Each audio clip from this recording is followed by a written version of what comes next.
Hello everyone, if you find it interesting, please give me a like and a follow. An hour before the zombie epidemic broke out, I successfully bought the entire mini supermarket in school and turned it into a survival base with extremely high defense stats.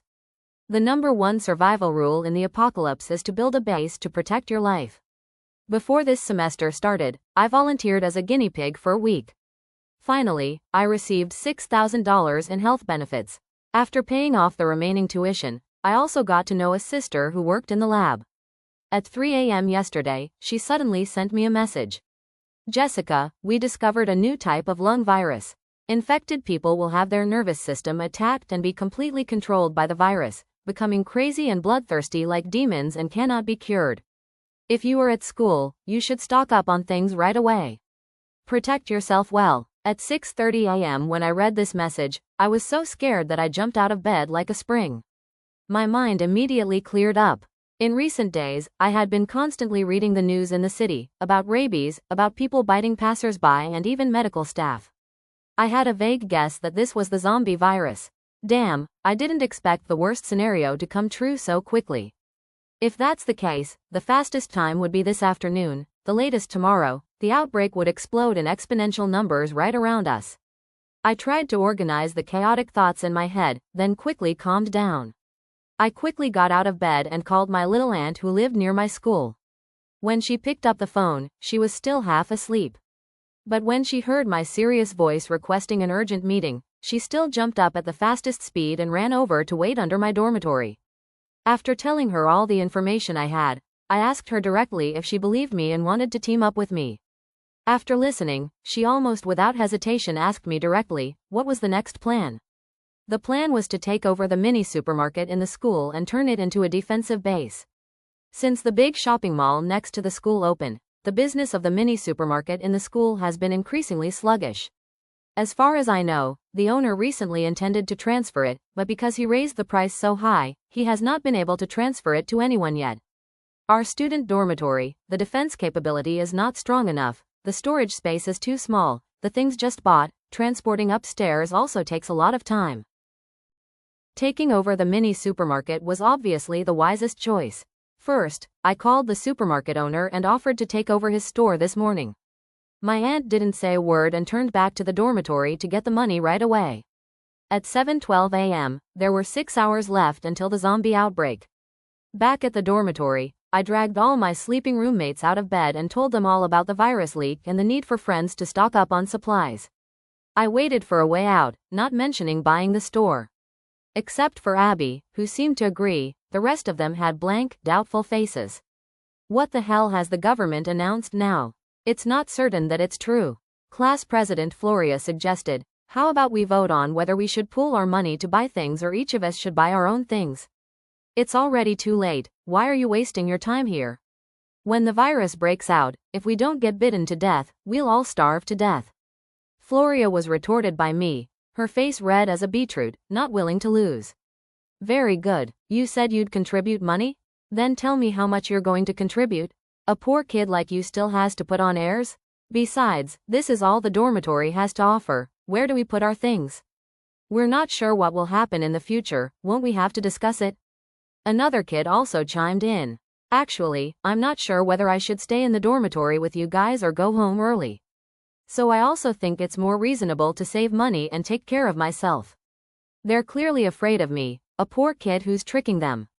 Taking advantage of this opportunity to take advantage of the situation, the decision to take over the mini supermarket is really brilliant.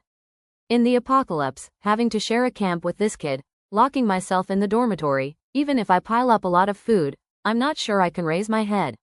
I resolutely picked up my phone to find a video of a passerby filming a rabies patient biting someone on the street and gave it to Abby. Ignore them. If you trust me, then give me all the money. Whoever pays will save you effort. I'll handle the rest. Abby picked up the phone and watched the video, her eyebrows furrowing into a line. After leaving the dormitory, Abby and I went straight to the school's mini supermarket. My aunt had been waiting at the supermarket door for a long time, and she also brought another friend along. The savings of a few of us, combined with the support of our families, had also accumulated several $100 million. For the convenience of coordination, everything was transferred to my card. The supermarket owner arrived at the store at exactly 8 o'clock. Seeing his students standing around the door, he was a little surprised. Greater than what are you guys planning? Are you planning to pool your capital to start a business together? Greater than I didn't want to explain much, just nodded. He didn't say anything more. I took out the key and opened the store door. We checked the shelves and the warehouse, and found the amount of items from the reserve. Not as much as I imagined. However, there was a room for storing odds and ends. Inside was a generator and a few barrels of oil. In the backyard, there was also an electric tricycle used for shopping. In the end, all of these things, along with the supplies in the store, were left for us. The deal was done. It was 9:14 a.m., 4 hours before the outbreak. Abby and I went together. I planned to drive the small truck out to buy more necessary supplies.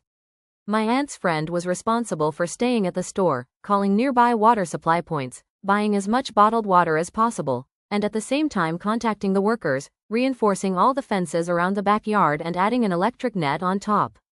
In the apocalypse, the place with the most supplies is also the most dangerous. Building a solid defense system is not only to resist the zombie attack, but more importantly, to resist the attack from the outside. The most unbelievable thing in the apocalypse is the human heart. After handing over everything, the three of us in charge of purchasing immediately set off. We went straight to the canned goods section at the big shopping mall next to the school. Instant noodles, dried meat of all kinds. I glanced at my watch, it was almost 9:40, there wasn't much time left, there were still a lot of supplies that hadn't been bought. If I kept wandering around the supermarket, I definitely wouldn't be able to collect everything. I told my aunt, I have to go buy other things to save time. Leave the food and daily necessities to you. Remember, don't buy any unnecessary things. Okay, leave it to me, don't worry. After separating from them, I went straight to the nearby pharmacy. I had just run out of a large amount of common medicines and told the staff to deliver them to the small supermarket in the school. At 10:18 a.m., there were still 3 hours left before the zombie outbreak. Leaving the pharmacy, I non-stop caught a taxi and rushed straight to the nearby building materials market. I went into the building materials store first, ordered cement and sand, planning to use them to build vegetable beds in the backyard, then ordered a lot of seeds and fertilizers from the market along with large water tanks. For someone who comes from the countryside like me, only plants that constantly grow and flourish can bring a real sense of security. Another source of security is defense tools. I found a repair shop in the market, quickly surveyed around, picked a few that could be used daily, but also could be used to spectacularly kill zombies, then bought more electric wires and ladders from the hardware store next door, checking the list in my hand. The things I was responsible for purchasing were basically complete. After emphasizing to the shop owners that they had to deliver the goods immediately and paying an extra express delivery fee, I hurried back to the city. If everyone finds it interesting after watching, please give me a like and a follow. At 11:44 a.m., there was still an hour and a half left until the zombie outbreak. Sitting in the car on the way back to the city, I thought I could temporarily breathe a sigh of relief. Who would have thought that as soon as I got back to the supermarket, my heart felt like it was about to jump out of my chest. Because the progress of the others was not very smooth. My aunt and Abby had bought things, but there were too many things, not enough space to store them. A large part of them were piled up outside the store. The two of them were still trying to find a way to arrange the location because there was not enough space. The water tanks could not be entered. Currently only 20 or so tanks had been delivered. This amount of water was simply not enough. I scrolled through my phone, quickly looking at the latest information. The city had a series of rabies bites on people sent to the quarantine hospital, and the quarantine room of the city hospital was full. Had it occupied the top 2 positions on the search bar since early morning? Even neighboring cities had begun to have similar news. Many netizens began to guess that this was a new virus. But comments like this disappear less than a minute after being posted. The zombie virus could break out at any moment. We didn't have much time left. So the few of us cleaned up the warehouse together. Meanwhile, many students passed by to watch. Some even ran in to ask me questions, all using the excuse that the supermarket had gone bankrupt and was about to turn it into a hair salon. But I also hinted at a reminder that I heard that a new case had been discovered online. Who knows, maybe the quarantine is about to start. If you have time, it's best to go to the big shopping mall next to the school gate, buy more food to store in the dormitory. Some students heard and rushed out of the school gate. Others thought I watched too many movies, was spreading fake news, sneered and left. At this time, the class president was also standing at the door, looked for a long time before turning around and leaving. Seeing the book in his hand, I suddenly remembered that if the phone could no longer connect to the internet, there would still need to be something to entertain, otherwise people would easily go crazy. So I hurriedly borrowed all the books I could borrow from the school library and brought them back. At 1:25 p.m., at the school gate not far from the small supermarket, suddenly there were ear-piercing screams that were terrifying. The crowd dispersed and ran in all directions. The screams mixed with growls echoed throughout the schoolyard. It had exploded, the virus had exploded. I hurriedly rushed into the supermarket and slammed the door. In less than 10 seconds, a series of growls rang out one after another. I did all of this almost on reflex. By the time my brain had absorbed the information, tears were welling up in the corners of my eyes, and my whole body was shaking. Not long after, I calmed down. The urgent task now was to confirm whether the defense system was in order. I checked all the doors and windows, pulled down the curtains, and then took an inventory of the food in the warehouse and store. Once again, in detail. With the current amount of supplies, it was probably enough for us to survive for a year or two. If the virus was still not controlled after a year, we could only think of another way then. After taking inventory of the food, I went to look at the daily necessities again. Sanitary napkins were divided into day and night, and the reserves were abundant.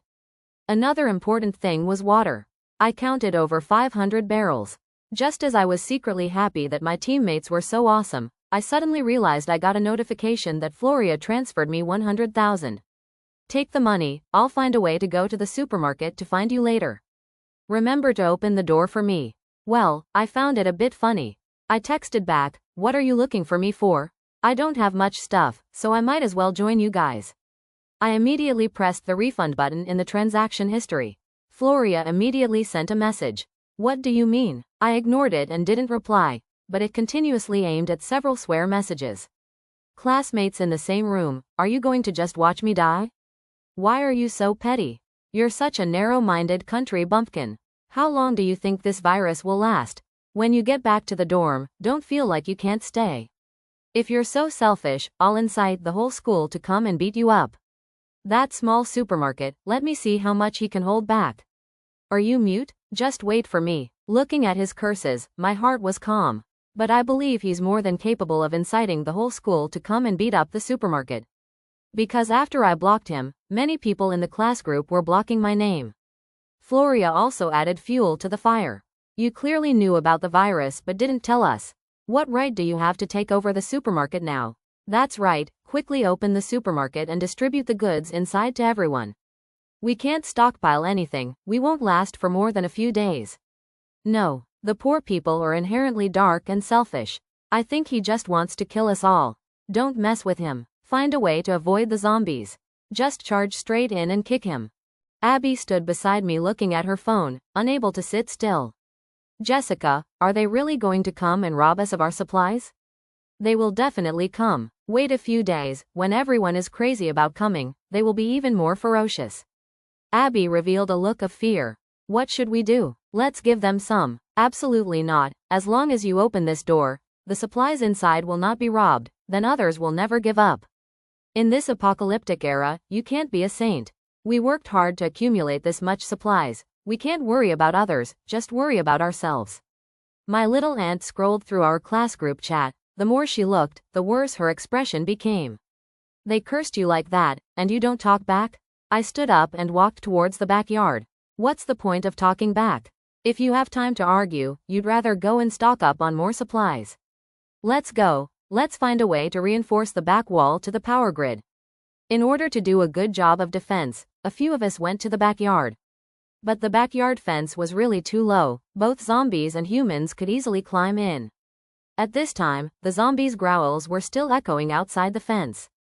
The classmates still didn't dare to come near, but instead gave us a little more time. Said and done. Not long after, the power grid was pulled up and a high-voltage power grid sign was hung up there, plugged in close by, written by Abby herself.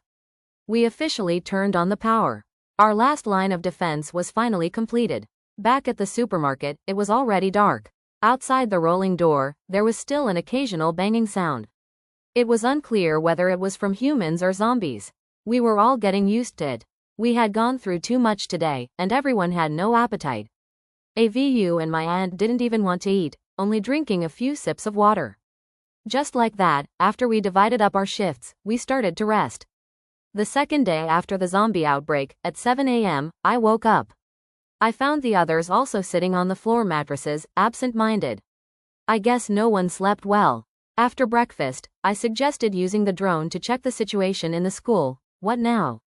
After confirming that there was no one outside the window, I quickly opened the window and released the drone. Perhaps because the supermarket was near the school gate, where the incident happened, there were many zombies wandering around aimlessly nearby. But for us, that was a good thing. At least it could temporarily scare away those who intended to rob. The drone continued to fly over the basketball court, the soccer field, and the lecture hall. The number of zombies here was not as large as I imagined. Perhaps because the news spread quickly, except for the first group of people who were suddenly attacked, the rest had all fled. When the drone flew into the dormitory, it was almost discovered by some people standing on the balcony. In order not to make a sound, I quickly turned the drone back. The world outside was much more chaotic than inside the school. We saw on the phone that the government had officially announced it early this morning. Documents and the spread of the virus. Our city was the starting point, the most serious. On the news screen, the streets were full of zombies. Even after the city was locked down, it couldn't stop the virus from spreading like a spider web. Several surrounding cities were falling one after another.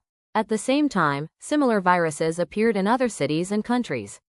Everyone thought that this was the beginning of the global apocalypse. Except for me, when everyone else saw the news, they all received it when the communication was still intact, and hurriedly called home to report to Binan and ask about the situation. Fortunately, everyone's parents were still safe. Food and water were also prepared, hiding at home and not daring to go out. On the third day, after the zombie outbreak, the school began to lose water and electricity. I originally thought that this would be the spark that ignited everyone's desire to loot. But the school chat groups were spreading the news. The front door of the supermarket couldn't be broken, the backyard had an electric grid, and we could even hear the sound of machinery. However, some people started to give in. I'm really hungry. Can you give me some food? We're really too stupid. You don't care about petty people, please forgive me this time. Please give me some supplies. But no matter what they said, no matter what they changed their tactics, I still didn't reply a word. On the fifth day after the zombie outbreak, according to the latest report, the attack had covered the whole country. The speed was so fast that it made people gasp.